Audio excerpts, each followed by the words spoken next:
Hello everybody, welcome back to my channel. We're here with another episode of Runaway, episode number 2. Don't forget to subscribe and comment for more videos from me. Now, let's get on into the video.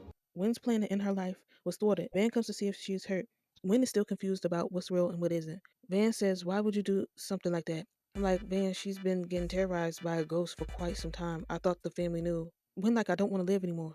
If I were gone, everything would have been better. I'm like, not gonna hold you. I see why she wanted to end it. The haunting is never ending and the people around her ain't believing her. Things look very grim from her point of view, so I'm not surprised she wanted to take her life.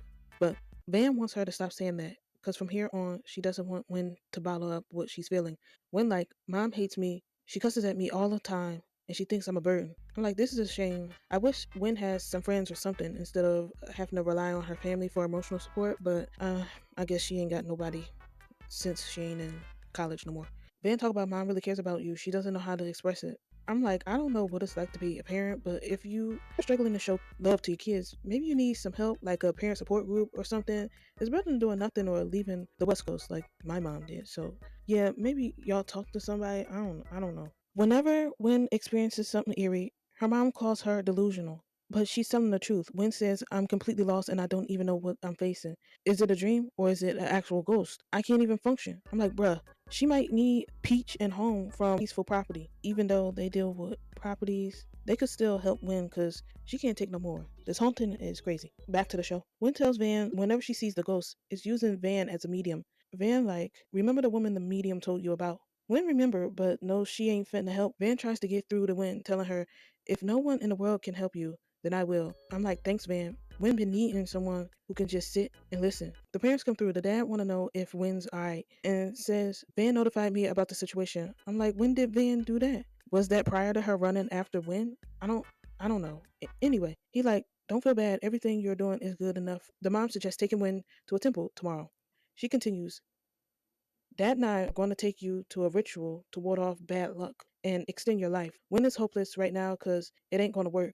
The mom talk about, you ain't give it a try. If it works, you'll finally live a normal life.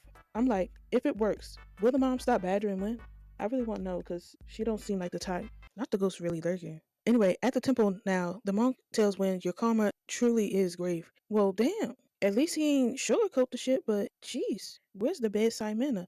He continues, you'll need to make a significant amends. The dad want to know what all needs to be done. The monk explains a rebirth ritual is needed. This is usually done during the day in a coffin. However, Wynn is haunted by immense karma, so hers will be performed at night for 3 consecutive nights. If it was me, I might as well end it here, because locking myself in a coffin for 3 nights is insane. How you fitting to breathe? Plus, the ghost probably gonna jam the lock to prevent her from leaving, so what's the sense? Anyway, Wynn and I are on the same page. She don't want to do it and want to go home. The monk talk about the ritual ain't scary. It's no different from an illusion to trick the karmic enemy into thinking you're dead. I'm skeptical just like Wynn. She remembers he said that the ritual is performed during the day. The monk like, your case is pretty severe. The karmic enemy that follows you is very vindictive.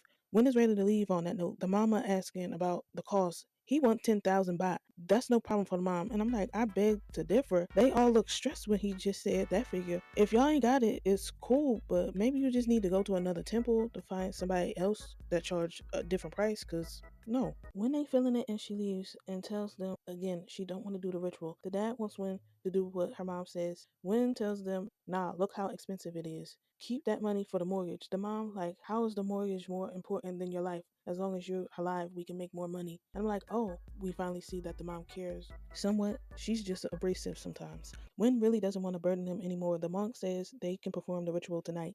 Wynn's letting them know she ain't ready at all for this ritual. The dad tells Wynn to ease her words because he'll be right by her side. I'm like, W parent. Even though Wynn said she didn't want to do it initially, I wouldn't have made her go, but at least the dad is going to be there with her. Over the boom, she got the ghost in the car being a menace. Duong like, I've never grown up. I'll keep acting up until you help the pretty lady. I'm like, I'm not gonna lie, I don't know what's worse. A relentless ghost like Wynn has, or a child ghost that acts up like Duong. I couldn't pick. Duong reveals that the mom told him Boone and Wynn were lovers in the past life and share the same karma. He wanna understand why Boone won't help Wynn. Back with Wynn, she still don't want to do the ritual. Her mom is such a mom saying, what you mean? I already paid them. You gotta do the ritual.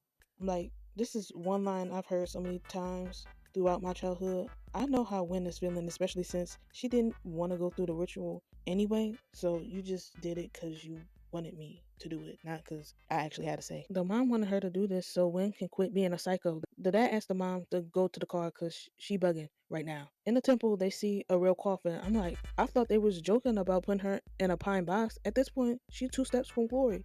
The coffin is probably going to be her end. The dad asks if he could stay with Win. He gets denied because Win has to spend the night by herself in a coffin. Everything will be closed and locked. The dad hands over more cash to sway the abbot into letting him stay with Win. Win thinks it's a waste of money. The dad like, for your safety, it's never a waste. I'm glad the dad is always in Win's corner, even if it causes problems for his marriage. Shame, but at least she got one parent in her corner. The abbot is here and she's at the coffin. They say it's custom made for this ritual. But I'm questioning, I want to know what measurements they use. Win never got size for this coffin, so how do you know if she'll fit inside? They try to reassure the dad that the coffin won't be extremely hot or cramped. The dad tells Win, if you ain't okay, you ain't got to do this.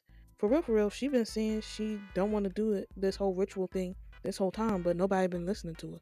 But okay. Once inside the coffin, it will be a bit dark, and Win can start knocking if she can't bear the ritual. However, she mustn't leave the coffin. If she doesn't comply, it could be deadly. I'm like, they should have had Ghostbusters on standby, because what if she does all this and still is hunted? I'd be pissed. Anyway, Win is trying to sleep. She hears odd noises and calls out to her dad to see if it's him. The ghost starts banging on the coffin and touching Win. Her dad is sleeping, not hearing a damn thing. Her time inside of the coffin is up. Win is unsure if her dad is really her dad. She's like, I was calling for you. Why you didn't answer?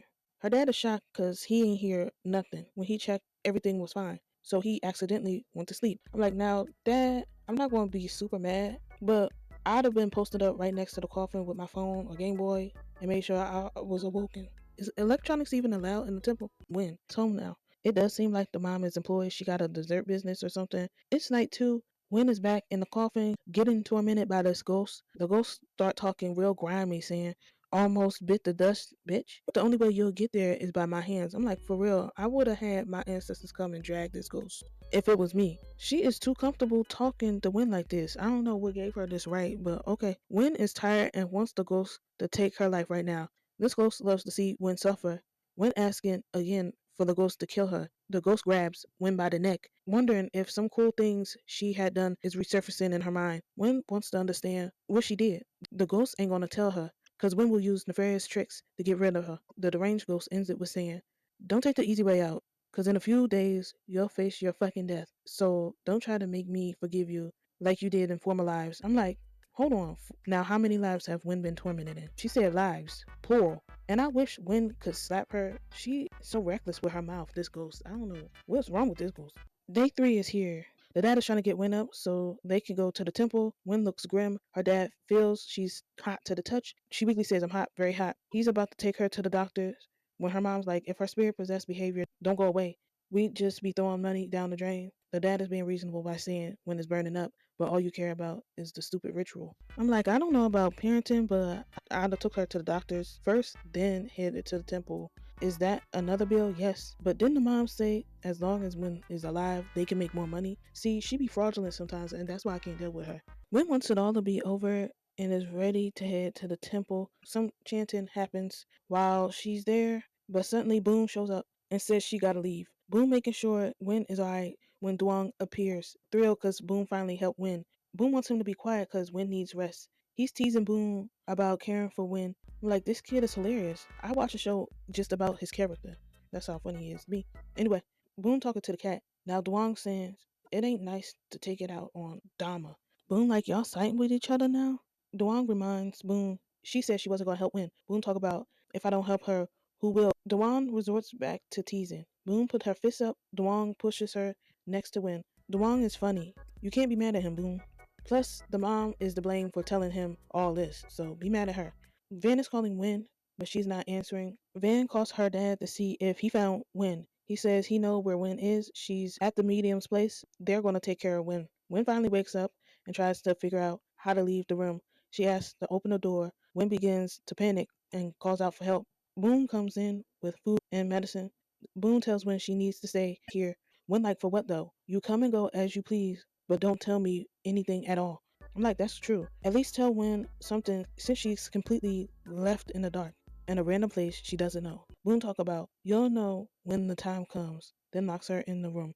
then wants Duong to watch Win and prohibit her from leaving. Duong asks where Boon's going. Boon is super cryptic. Win calls Van and asks her to pick her up now. Then Win phone dies. Duong emerges. Win pretends not to notice him. Duong doesn't want her to be scared.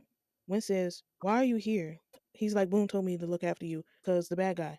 I'm like, "What bad guy? Did I miss something? Does he mean the ghost or is he talking about somebody else?" I don't know. Duong saying, "The bad man is behind you," but she don't see anything. Duong wanna know why Win's being so harsh. Win apologizes. The medium comes and tells Win not to worry about her parents. She called them. Win wants a phone charger. Boone is out, summoning the ghost that haunts Win. I don't know why. The ghost saying, "Why do you care about the danger Win is facing?" Boone like, "What do you want from Win?" The ghost tells her, "You really think you'll get an answer from me?" More ghosts surface. Win is exploring the room and opens this book with her name and birthday in it. Some pictures of Boone drop out. Win's phone rings. It's her mom saying Van had an accident while coming to get you. Win is concerned if Van is okay. I'm like, bruh, if the ghost was the reason Van is in the hospital, they need to get rid of the ghost ASAP because the ghost is playing around too much. Anyway, Van is in the ICU in critical condition. Her dad will come and get Win. Win says she'll be there. Just send the location so she'll know what hospital they're at. Win asks to leave the room to get the van. DeWong shows up. Win needs him to tell them she has to be with Van. DeWong says no. Win pleads to him. DeWong explains it all to Boone and wants to know if Boone is going to let Win go. She instructs him to tell Mom and Dama to keep her there until she arrives. I'm like, but can't DeWong just accompany Win to the hospital? I know he's a ghost, but wouldn't it be better? And it wouldn't force Win to be locked in a room, unable to be by her family's side. But that's just me. Anyway, back to the show. DeWong asks Win, "Don't go," because Boone said you can't leave since it's dangerous. Win is fed up because all Boone is good for is telling her what to do. Win goes to leave. DeWong pushes her. DeWong is so childish. Why he didn't even have to push her like that. Why he do that? The cat transmogrifies into a human. I didn't know Dama was a human this whole time, but I'm not shocked. Dama like, "No one here means you harm, especially not Boone." Win says, "Well, you should understand since you got a sister." Win picks up a necklace and points it at Duong and Dama. Dama is begging her not to leave because Boone is trying to find a way to help Win. Win escapes out the window. Duong rushes to inform Boone that Win has left. Win arrives barefoot at the hospital. She ain't alone though. Ghosts are present with her. She is trying not to freak out. If it was me as an employee at the hospital, I would find it odd. A shoeless woman is running through the halls in a frightened state. I would call somebody to check in on her, but that's just me. Win gets into the elevator away from the ghost. A voice asks what floor is she going to. Win's like the fourth floor. Everyone is going to the same floor.